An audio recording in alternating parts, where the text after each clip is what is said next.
morning. I'm going to be speaking quieter today because everybody in the household is sleeping, but you're going to want to stick around for this. So you're wondering why your kids don't listen to you. Now, that could be a very loaded answer, and I'm not going to go into that. Please forgive my hair. It's got like product in it, and we're still sorting ourselves out. So here's the thing. Why should your kids listen to you? This might bruise your ego, but listen, I don't sugarcoat stuff, okay? Came to the wrong channel if you're looking for a sweet answer. Kids these days, people of Gen Z, millennial time, are waking up to the reality that maybe listening to your parents isn't always the best idea. That might offend you. Sorry, but it's the truth. Why should they listen to you? Well, because you're their parent? It's not good enough. You gotta give me a better reason. Because this is the thing. The person that you're trying to influence is a person with their own mind. And I hate to break it to you. Well, actually, no, I don't. I'm having a lot of fun doing this. But you didn't have your own mind. There's a high likelihood, let's say, there's a high likelihood that you did not have your own mind. You were not conditioned to think for yourself. You were not conditioned to question things. And so you just abided by whatever your parents told you, yes or no. What, out of respect? Okay, I'll give you that. Fine, that's your form of respect.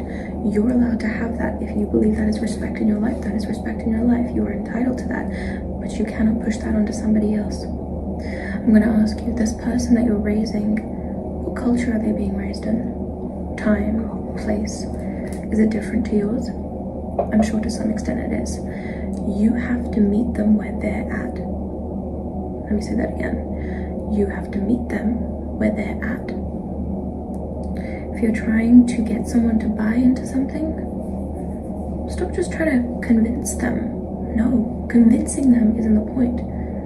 You need to go and sit with them, see things the way that they see them, and then explain to them or show them the benefit that they will gain, the benefit that they will have from listening to you. And more often than not, there is no benefit.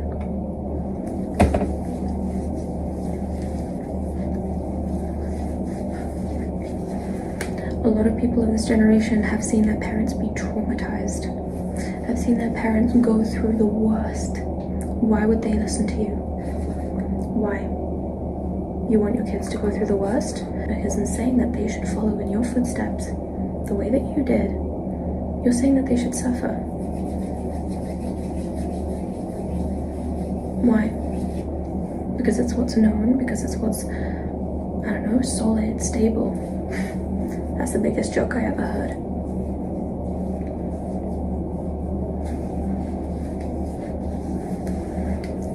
I'm not saying your kid necessarily always knows what's right, and please, I understand that there is context, there is age in this situation, but you need to listen to them. A lot of the time we have parents just talking at children. You're not engaging with them. What do they think? Okay? And yes, there are some hard and fast rules, absolutely, as a parent, but you've got to put your foot down, you've got to say, no, absolutely not. Absolutely not. This is not something that would be tolerated within this household. This is not something that would be tolerated, well, I don't know, whilst we're funding XYZ. Fine. Understandable. Have your non-negotiables. When it comes to dictating, advising how they live their lives, perhaps who they marry, what career choices they make, I don't know, how they choose to dress. Why should they listen to you? You, when you chose to have children, you chose to bring a human being into this world. A human being who has every right to autonomy, just like you. You didn't bring something into this world to mold it exactly into what you needed it to be.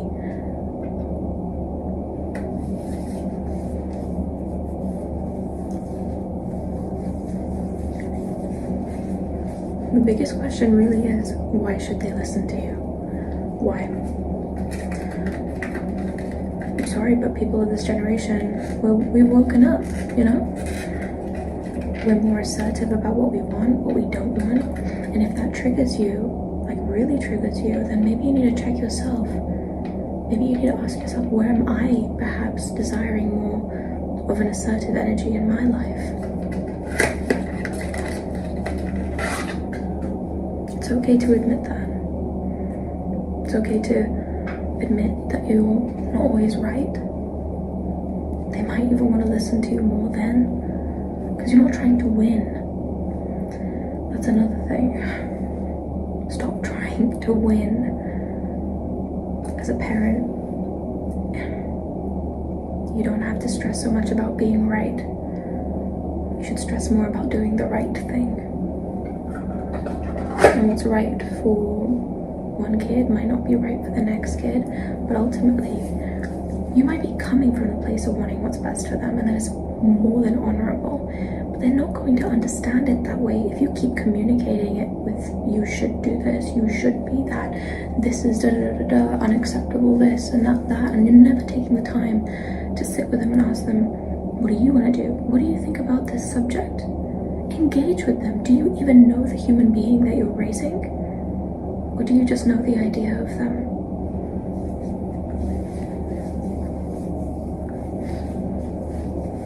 I think I'm going to leave it there because I have to go. Lord, I don't even have makeup on. Could have at least looked a little better for this video, but I just had some random thoughts and I wanted to share them. And please just recognize, zoom out for a minute. You're a whole, you're an adult, okay? And you're raising a human being. You're a human that's raising a human. What right do you have over them? Do you know what I mean? You have a certain right, of course, as their parent, but beyond that, you are not entitled to limiting the expression of who they are. Allow yourself to get to know this individual. They might be more likable than you think. You'd be surprised how much you can have in common with a generation that you don't understand. We're all human beings at the end of the day. I think one big thing to remember is if anybody, child, etc., anybody in life is really triggering you, it feels like there's constantly a wall, there's constantly something that's just deeply agitating about them. More often than not, it's not about them. Ask yourself what it means for you. And that's when we can talk about the LOA, everyone is you pushed out. What can you alter within yourself? What perception can you alter within yourself to make the outside more beautiful, if you will? Rather than seeing your child as an inconvenient thing that chooses not to listen and is just rebellious and just does their own thing and you can never get through to them. Look at them as an individual that's trying to get through to you, and you're closing your ears every time that they do. So if you ask yourself, rather than why won't they listen to me, what's wrong with them, why won't they listen to me, ask yourself this instead. How can I listen to them better? How can I understand them better? How can I coach them, not control them, to be their best selves? And that love that you're looking for from your child, the child that comes to you and asks for advice, that'll come as a result of doing this.